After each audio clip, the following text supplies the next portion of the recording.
नमस्कार. मी भाग्यश्री पाठक. मार्केट आणि मी हा सोप्या मराठीतून शेअर मार्केट समजावून सांगण्याचा माझा एक उपक्रम आहे. अजूनही ताणतणाव चालूच आहे. त्याच्यामध्ये अगदीच जगातल्या लोकांचा आरडाओरडा सहन करायला नको म्हणून की काय, पण अमेरिकेने क्रूड गॅस या बाबतीत थोडं लक्ष घालायला सुरुवात केली आहे. भारताला रशियाकडून तेल खरेदी करायला तात्पुरती म्हणजेच 1 महिन्यापुरती सवलत दिली आहे. त्याचबरोबर पहिल्यापासून जी जहाजं समुद्रात अडकली आहेत त्यांच्या बाबतीत सूट दिली आहे.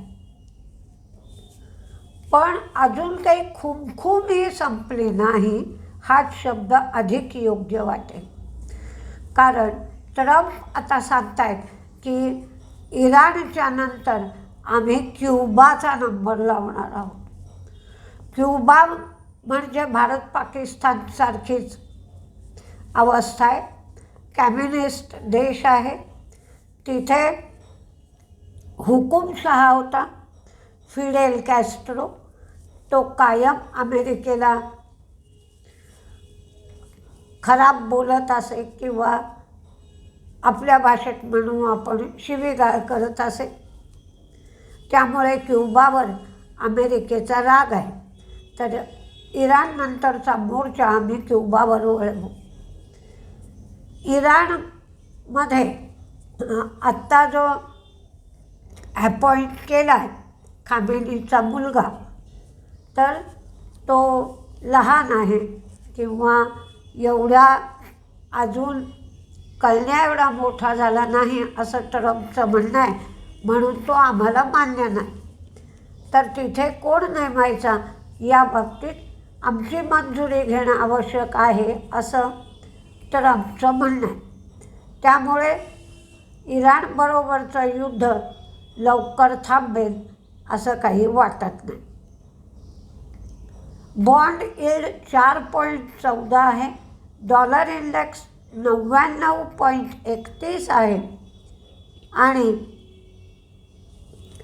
क्रूड जे काल 86पर्यंत गेलंच होतं ते थोडंसं कमी झालं आहे. 84.30 एवढं झालं आहे. कर्नाटक आणि महाराष्ट्र दोन्हीकडे बजेट सादर व्हायचं आहे. तर त्या बजेटमध्ये काही कंपन्यांना फायदा होऊ शकतो म्हणून त्या कंपन्या तेजीमंदीच्या लिस्टमध्ये समाविष्ट करण्यात आल्या आहेत. तर काही बातम्या आहेत, त्या बातम्या पाहूया. जिओ फायनान्सने आलियान्स जिओ रिइन्शुरन्स या जॉईंट व्हेंचरमध्ये 147.45 कोटीची गुंतवणूक केली आहे. त्यांचे शेअर्स खरेदी केले आहेत. TCSने असं सांगितलं की त्यांनी ओपन AI बरोबर 100 मेगावॅट ते 1 गिगावॅट दरम्यान डेटा सेंटरसाठी करार केला आहे. हा जो प्लॅटफॉर्म आहे तो infra, model training, application intelligence या सगळ्या सेवा पुरवेल. TCSने 2030पर्यंत 10 गिगावॅट AI डेटा सेंटरसाठी योजना करण्याचं आणि AI सपोर्टसाठी रिक्रुटमेंटसुद्धा करण्याचं ध्येय ठेवलेलं आहे. विप्रोने लारा मेरी मिलर हिला बोर्ड ऑफ डायरेक्टर्समध्ये घेतलेलं आहे. तिला रिटेल, हॉस्पिटॅलिटी, पेमेंट्स आणि AI स्ट्रॅटेजिकचा अनुभव आहे म्हणून. KTM AGने बजाज ऑटो इंटरनॅशनल होल्डिंगकडून जे लोन घेतलं होतं 450 मिलियन युरोचं टर्म लोन, त्याची पूर्णपणे परतफेड केली आहे. टाटा एलेक्सीने देव स्टुडिओ AI हा मल्टी एजंट ASPs यांच्याबरोबर एक AI प्लॅटफॉर्म लॉन्च केला आहे. हा ऑटोमोटिव्ह सॉफ्टवेअर इंजिनिअरिंग संबंधित प्लॅटफॉर्म आहे. हा प्लॅटफॉर्म क्लाउड बेस आहे आणि तो सगळ्या सेवा पुरवतो आणि सॉफ्टवेअर डेव्हलपमेंटला मदत करतो. डॉक्टर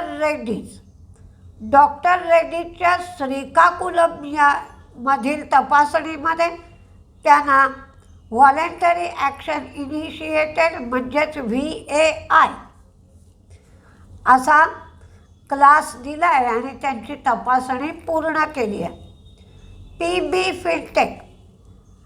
PB फिनटेकचे जे प्रमोटर आहेत ते 1.1% स्टेक म्हणजेच 50.5 लाख शेअर्स 1445 ते 1450 अशा फ्लोअर प्राईसनी आज विकणार आहेत. MRPLनी 4 रुपये डिव्हिडंड दिला आणि 11 मार्च तिची रेकॉर्ड डेट आहे. बामर लॉरीने 4 रुपये 25 पैसे डिव्हिडंड दिला. त्याची रेकॉर्ड डेट 11 मार्च आहे. गार्डन रीच शिपबिल्डर्सनी कल्याणी स्ट्रॅटेजिक सिस्टीम बरोबर मेरीटाईम इनोव्हेशनसाठी MOU केलं. DCX सिस्टीम HAL कडून त्यांना 68 कोटीची ऑर्डर मिळाली आहे.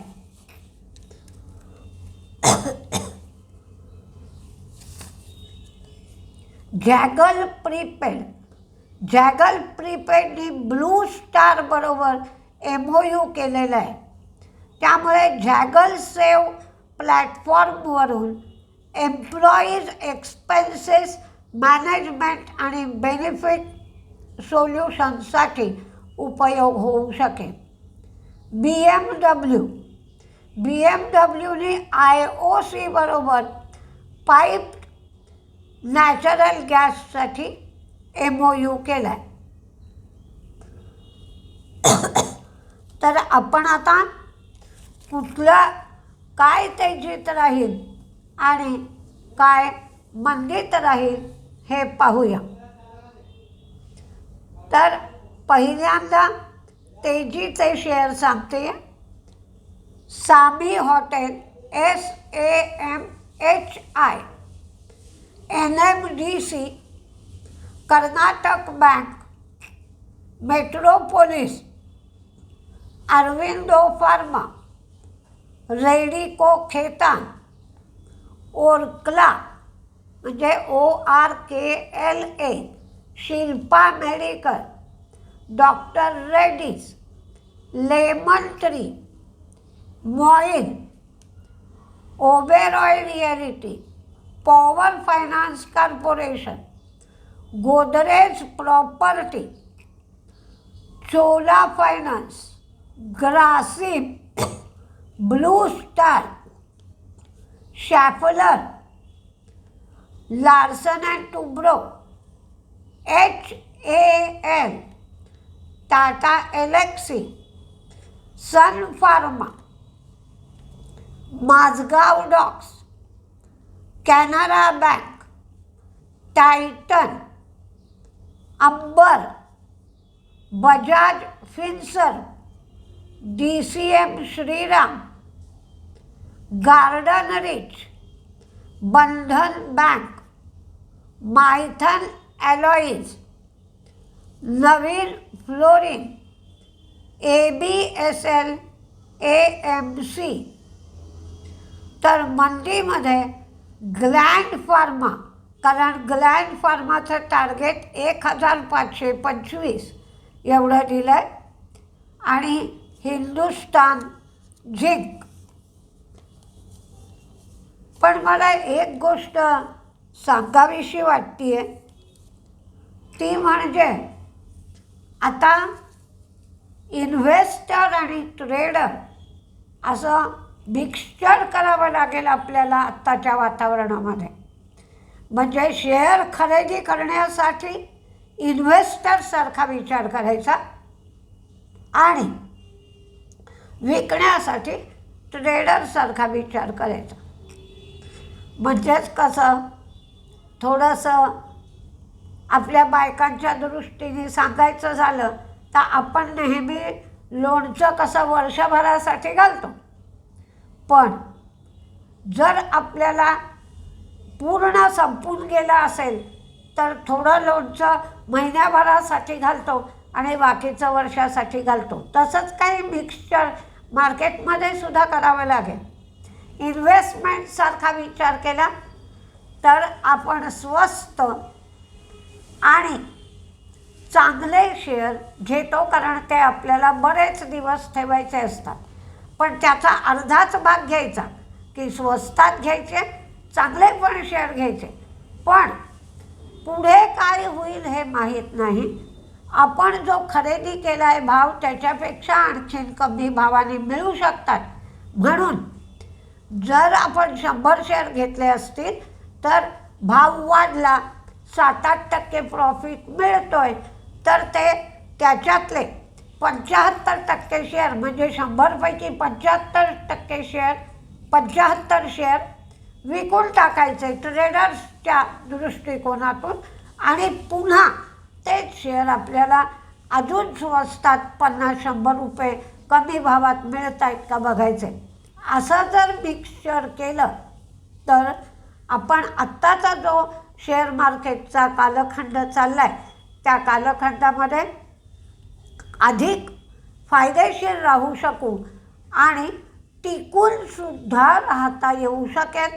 आणि आपल्याकडे जे शेअर राहतील ते कमी भावातले सुद्धा राहतील आणि चांगल्या भावातले सुद्धा राहतील.